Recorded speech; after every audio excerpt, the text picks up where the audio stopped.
सलाम हिंदुस्तान दोस्तों, Goa vlog number 9 में गोवा के पंजिम शहर में गोवा यूनिवर्सिटी के पास स्थित एक बीच पर सनसेट का नज़ारा देखिए और जानिए कि सनराइज़ और सनसेट को उर्दू में क्या कहते हैं। जी हाँ, सनराइज़ और सनसेट। हिंदी में तो सनराइज़ को सूर्योदय कहते हैं और सनसेट को सूर्यास्त कहते हैं, लेकिन उर्दू में क्या कहते हैं आज जान ही लीजिए। तो पहले सूर्योदय या सनराइज़। सनराइज़ या सूर्योदय को कहते हैं तुलुए आफ्ताब। तुलु और आफ्ताब दो शब्दों के योग से बना है ये टर्म। तुलु मतलब उठना, उभरना, निकलना, राइज होना, उदित होना, ठीक है।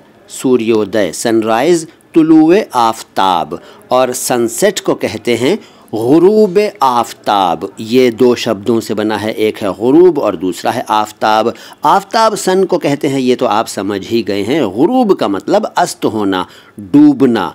यहाँ ये भी जान लीजिए कि तुलु और गुरूब केवल सूरज के साथ ही नहीं चलते, यानी कि चांद का उदय होना, चंद्रोदय होना और चंद्र का अस्त होना भी तुलु और गुरूब कहलाएगा। मतलब चंद्रोदय को हम कहेंगे तुलुए महताब और चंद्रास्त को हम कहेंगे गुरूब महताब। इसके अलावा दूसरे सितारों की अगर बात करें तो उनके भी उदय होने और अस्त होने को हम उनका तुलु होना और उनका गुरूब होना ही कहेंगे। तो ये छोटा सा वीडियो कैसा लगा कमेंट बॉक्स में बताइए। अच्छा लगा है तो लाइक कीजिए, अच्छा नहीं लगा है तो डिसलाइक कीजिए। चैनल को सब्सक्राइब नहीं किया है तो कर लीजिए। ये एकमात्र ऐसा चैनल है यूट्यूब पर जो उर्दू और हिंदी दोनों भाषाओं के शब्दों के शुद्ध उच्चारण को एक साथ समर्पित है। चैनल का नाम याद रखिए माय हिंदी, माय उर्दू, और मेरा नाम भी याद रखिए मोइन शमसी। शुक्रिया। सलाम हिंदुस्तान।